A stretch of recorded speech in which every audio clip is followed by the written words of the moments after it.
Opened in the first half of the 20th century, Grand Central Market has survived depressions, recessions, and multiple phases of downtown redevelopment.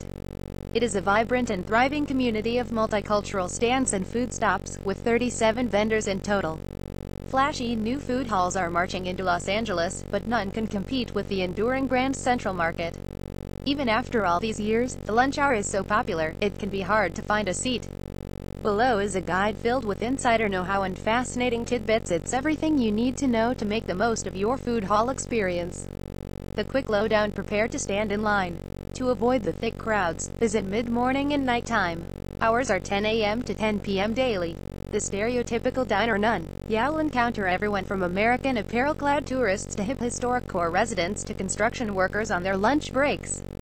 The best way to get there is to take the Red Line to the Pershing Square station. After disembarking, you can either exit at Pershing or 4th Street. Choose the latter. You'll pop out just around the corner from the market's entrance on Hill Street. Don't miss Sarita's Pupuseria, Wexler's, and Needco. Price point depends how hungry you are, but it can be pretty affordable if you're on a budget. Eater LA wants 3 meals for $18.29.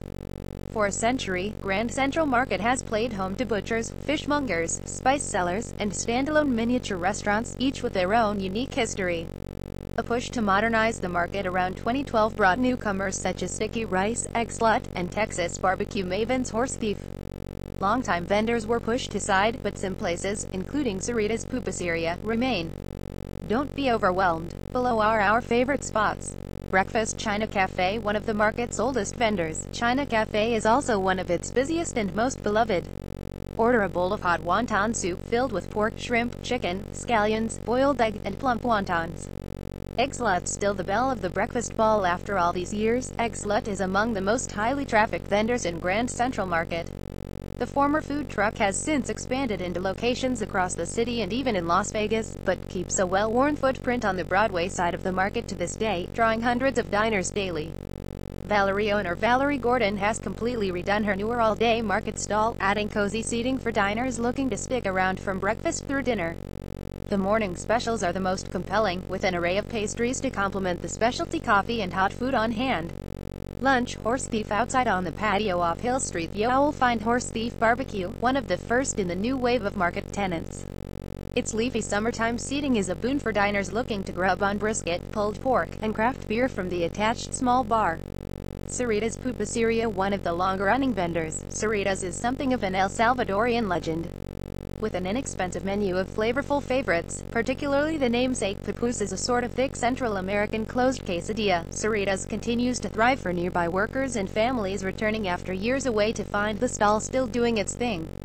Wexler's Deli chef and owner Micah Wexler has used Grand Central Market to launch a veritable pastrami empire.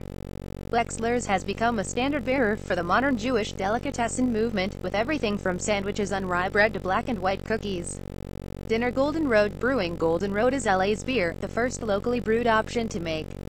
It is seriously mainstream. Now they've got a standalone stall at Grand Central Market, with freshly tapped beers and pierogies for anyone in the mood to nosh. Bonus points for being located close to the doors on the Hill Street side of things, which means lots of daily sunshine and a nice cool breeze while you sip your next beer. Needco. Bruce Coleman's Needco is a doy-tall vendor space where guests can order up a plate of hot pasta and meatballs or snack meals to take home for dinner. There's a full lineup of breakfast options too, but the hearty red sauce Italian fare is perfect for a lingering dinner in the middle of it all. How to get there: the market occupies the bottom levels of two old buildings. At the bottom of Bunker Hill, the 1897 Homer Laughlin Building, which was designed by City Hall architect John Parkinson as the first steel-reinforced structure in Los Angeles, and the 1905 Laughlin Annexer Leone Building, which was once home to an office for Frank Lloyd Wright. Entrances are located on both Broadway and Hill. Subway: take the Metro's Red Line toward downtown LA and exits at the Pershing Square station. Once there, you can either exit at Pershing or 4th Street. Choose the latter. You'll pop out at the intersection of 4th and Hill. The station is a boxy, unmarked yellow and white structure. Bike: there's a bike rental hub near the $1 Million Theater on Broadway, which is right next to the market. One-time rides cost $3.50 for 30 minutes. To pay, all you need is a credit card. More information on bike share and pricing here. Drive: the paid parking garage is at 308 Hill Street. It's $3 for the first 90 minutes and $2 each 15 minutes after that, with a maximum of $25. A market for the wealthy waves of Angelenos of various ethnicities have mingled in its cavernous space, rubbing shoulders, buying everyday and exotic foods. In a sprawling, car-defining metropolis, the market is one of the few places where this interaction occurs so vividly. Levin Associates and WASNT Always That Way. Racial segregation was rampant in downtown Los Angeles when the market opened. Bunker Hill, now home to high-rise apartments and glossy museums, was, in that era, an enclave for wealthy white families who wanted the luxury of living close to the hub of the city's action but separation from the rest of the multi-ethnic community around them. A funicular built in 1901 called Angel's Flight connected Bunker Hill to Hill Street below, and, by 1917, a collective of all-white vendors, butchers, florists, grocers, and the like had finalized plans to move into the newly erected Grand Central Market to siphon business from families living up the hill. By the 1970s and 80s, following a rise in national immigration, the market began to take on a much more ethnically diverse look, with Central American, Mexican, and Chinese vendors occupying more and more real estate. This new look persisted through the 1990s and early 2000s, when sawdust still covered the floor and many vendor stalls remained woefully underutilized. A makeover in 2012 was geared toward making the open-air market more upscale, kind of like a community market version of a hotel lobby. As Los Angeles Magazine reported in September, a pair of evicted vendors have filed a lawsuit against market ownership for discriminating against non-white sellers. But press attention, including a 2014 Best New Restaurant nomination by Bon Appetit, followed the makeover, and with it came more foot traffic and even more new restaurants and stalls. The market is now open later and sells more cheese and wine than ever before. I'm here. What now if you've eaten more tacos and ice cream than one stomach can possibly hold, and if you have some time to kill, check out some other nearby LA classics. Walk or ride your bike around Bunker Hill. Visit the Museum of Contemporary Art, known as MoCA, at 250 South Grand Avenue.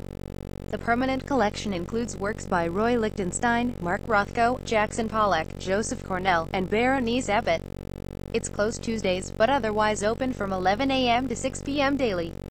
Admission is $15. Get a glimpse of the Bradbury Building, which is the oldest commercial building still standing in Los Angeles.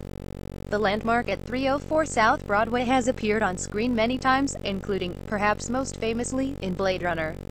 Wonderfully, the lobby and first-floor landing are free to the public. That's enough access to give you a look at the 1893 building's magical light-filled Victorian court that rises almost 50 feet with open-cage elevators, marble stairs, and ornate iron railings. Hours are 9 a.m. to 6 p.m.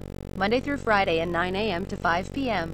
Saturday and Sunday. Housed within an old bank, the last bookstore has a bohemian vibe, with some tomes displayed in vault and others forming tunnels and art pieces. The store, at 453 South Spring Street, specializes in old and vintage books, but it also sells vinyl. Hours are 10 a.m. to 10 p.m. Monday through Thursday, 10 a.m. to 11 p.m. Friday and Saturday, and 10 a.m. to 9 p.m. Associate editors Elijah Chilland and Bianca Berrigan contributed to this guide.